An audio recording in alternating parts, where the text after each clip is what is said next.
চাঁপাইনবাবগঞ্জের শিবগঞ্জ উপজেলার চৌকা সীমান্তের বাংলাদেশ অংশে গাছ কাটার জন্য দুঃখ প্রকাশ করেছে ভারতীয় সীমান্ত রক্ষী বাহিনী বিএসএফ। পাশাপাশি এমন কর্মকাণ্ড উচিত হয়নি বলে অস্বীকার করেছে বিএসএফ।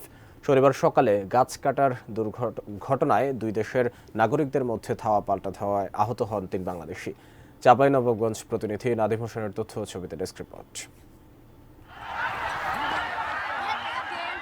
শনিবার সকালে ভারতের কয়েকজন নাগরিক সীমান্তের শূন্যরেখায় বাংলাদেশ অংশের গাছ কাটা শুরু করে।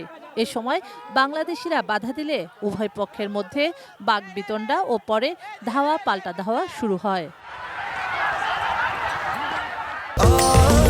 স্বাস্থ্যকর অল টাইম ফ্যামিলি কেক, সব সময় অল টাইম হেলদি লাইফ। দুই দেশের নাগরিকদের মধ্যে কয়েক দফায় সংঘর্ষে ভারতীয়দের ছোড়া পাথর ও ইট পাটকেলে 2 কিশোর সহ 3 বাংলাদেশি আহত হন।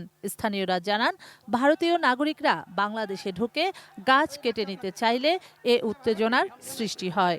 ওরা শুধু ইস্যু করে আছে কি বাংলাদেশের সাথে কিভাবে গন্ডগোলটা লাগাবো। আমাদের বাংলাদেশের গাছ অনেকটি কেটে ফেলে দিয়েছে, অনেক ডালপালা কেটে পড়ে আছে এখনো। এ অবস্থায় দুদেশের সীমান্তে অতিরিক্ত জনবল মোতায়েন করে দেশ দুটির সীমান্তরক্ষী বাহিনী। বিকেলে বিজিবি বিএসএফ এর মধ্যে পতাকা বৈঠক হলে সীমান্ত পরিস্থিতি স্বাভাবিক হয়ে আসে। বৈঠক শেষে 59 বিজিবি ব্যাটালিয়নের অধিনায়ক লেফটেন্যান্ট কর্নেল গোলাম কিবরিয়া জানান, বিএসএফ এ ঘটনায় দুঃখ প্রকাশ করেছে। বিএসএফ এর পক্ষ থেকে দুঃখ প্রকাশ করা হয়েছে যে গাছগুলি কাটা হয়েছে, এটা অন্যায় হয়েছে এবং তাদের পক্ষ থেকে তারা এটা ব্যবস্থা নেবে। তো সুতরাং আমরাও একদম লাস্ট সম্পূর্ণ বিচার না হওয়া পর্যন্ত আমরা গ্রাউন্ডে আছি। এর আগে গত 5 জানুয়ারি একই সীমান্তে বিএসএফ এর কাঁটাতারের বেড়া দেয়াকে কেন্দ্র করে উত্তেজনা সৃষ্টি হয়। পরে বিজিবি ও বিএসএফ এর মধ্যে 4 দফা পতাকা বৈঠকের পর বেড়া দেয়ার কাজ বন্ধ করে বিএসএফ।